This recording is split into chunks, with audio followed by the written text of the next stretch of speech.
स्नेहल गरपणकर, आपण पाहत आहात SP9 special police crime diary episode. आजच्या भागात आपण पाहणार आहोत एक अशी हृदयद्रावक घटना जिने प्रत्येकाच्या डोळ्यात अश्रू आणले। आई वडिलांचे छत्र आधीच हरपलेली अवघी 10 वर्षांची चिमुकली मामाच्या घरी वाढत असताना आनंदाने नदीवर गेली, पण काही क्षणातच कृष्णा नदीच्या पाण्याने तिचा जीव घेतला। ही घटना आहे कोल्हापूर जिल्ह्यातील शिरोळ तालुक्यातील उदगाव येथील। घटना कशी घडली? शुक्रवारी सकाळी 7:30च्या सुमारास बापू शंकर चव्हाण हे नेहमीप्रमाणे कृष्णा नदीवर पोहण्यासाठी गेले होते। त्यांच्यासोबत त्यांची नात प्रिया आणि मामाकडे राहणारी एक 10 वर्षाची कविता साळुंखेही होती। बापू चव्हाण नदीकाठी कपडे ठेवत असताना दोन्ही मुली पाण्यात उतरल्या।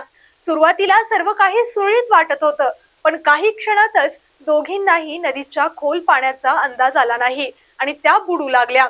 जीव वाचवण्यासाठी धावपळ। दोन्ही मुलींना पाण्यात झुंजताना पाहताच बापू चव्हाण आणि परिसरातील नागरिकांनी क्षणाचाही विलंब न करता नदीत उडी घेतली। शर्थीचे प्रयत्न करून प्रियाला सुरक्षित बाहेर काढण्यात यश आलं, मात्र कविता साळुंखेचा शोध घेत असताना तिचा मृतदेह हाती लागला।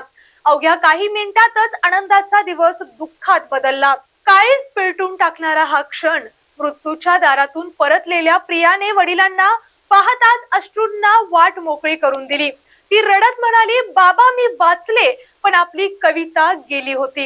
या एका वाक्याने नदी किनाऱ्यावर उपस्थित प्रत्येकाचा जीव हेलावून गेला। कवितेची दुर्दैवी कहाणी कविता विठ्ठल साळुंखे, मूळची कर्नाटकातील बिदर जिल्ह्यातील कालवाडी गावची।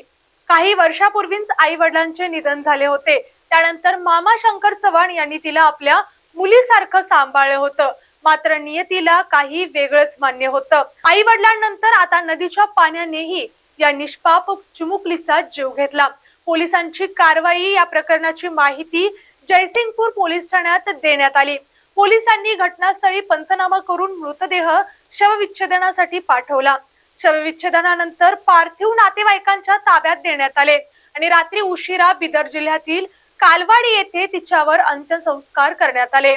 एका निष्पाप जीवाचा असा दुर्दैवी अंत आणि एका कुटुंबावर पुन्हा एकदा कोसळलेलं हे दुःख। ही घटना प्रत्येक पालक आणि नागरिकांसाठी मोठा इशारा आहे। नदी, तलाव किंवा धरण परिसरात मुलांना कधीही एकटं पाण्यात उतरवू देऊ नका। थोडासा निष्काळजीपणा आयुष्यभराचं दुःख देऊन जातो। आपणही जलसुरक्षेचे नियम पाळा आणि आपल्या मुलांनाही त्याची जाणीव करून द्या। मी स्नेहल गरपणकर, आपण पाहत होतात SP9 special police crime diary. धन्यवाद।